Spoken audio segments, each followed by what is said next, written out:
On April 1, 2026, the MV Hondius, a luxury expedition ship with 175 people on board, departed from Argentina. 5 days later, a passenger fell ill. By April 11th, he was dead. Within a month, the death toll reached 3.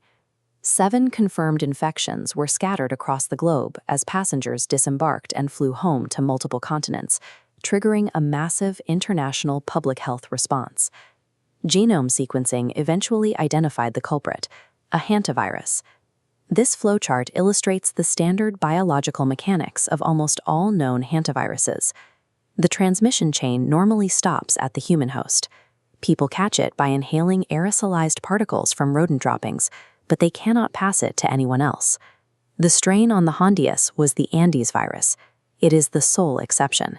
As the diagram updates, you can see it as the only hantavirus known to spread from person to person, and it carries a lethal fatality rate between 20 and 40%. Health authorities were suddenly tracking a highly lethal pathogen capable of human-to-human transmission, originating in international waters, with absolutely no approved vaccine in the West. The outbreak traced back to a single Dutch passenger. Before boarding, he had spent 4 months driving through South America, traveling directly through the endemic habitat of the long-tailed mouse, the primary carrier of the Andes virus. Fortunately, the virus requires very specific environmental conditions to jump between humans. It demands close, sustained contact or prolonged exposure in crowded, poorly ventilated spaces. The index case unknowingly brought those exact conditions into play. The virus spread directly to his wife, to a British passenger, and eventually to the very ship doctor treating them. The risk compounded exponentially when the ship docked at remote islands like St. Helena. 30 passengers disembarked, catching commercial flights and scattering the incubating virus toward Europe, North America, and Asia. The architectural reality of a modern cruise ship features extremely tight living quarters, recirculated shared indoor air, and narrow enclosed passenger corridors. This provided the exact environment the Andes virus needed to exploit its unique biological exception. This map tracks the immediate international response. Health agencies across 22 different countries had to scramble to locate, isolate, and test the exposed passengers who had already flown home. The geography made containment incredibly difficult. At one point, British military paratroopers had to drop from an RAF transport plane just to deliver medical supplies to a suspected case on Tristan da Cunha, one of the most remote inhabited islands on Earth. For the remaining 147 people on board, evacuation required delicate diplomacy.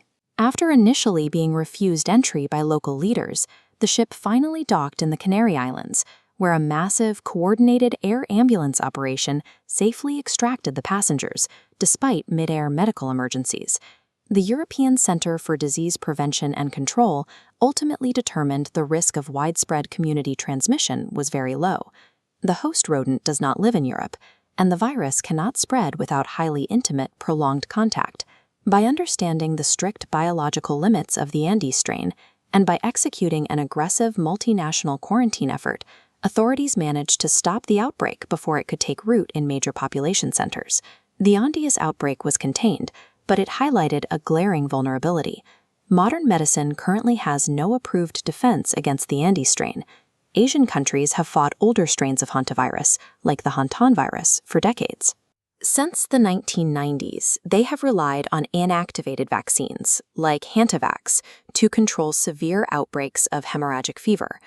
But existing inactivated vaccines are completely ineffective against New World hantaviruses, failing to bind to the Andes strain's unique structure.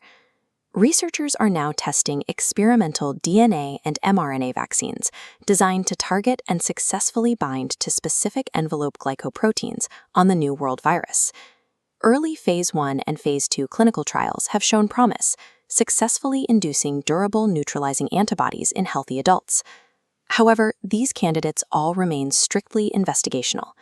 The outbreak on the MV Hondius serves as a stark warning. Without a universally approved vaccine, a single zoonotic spillover event is all it takes to trigger a global public health emergency.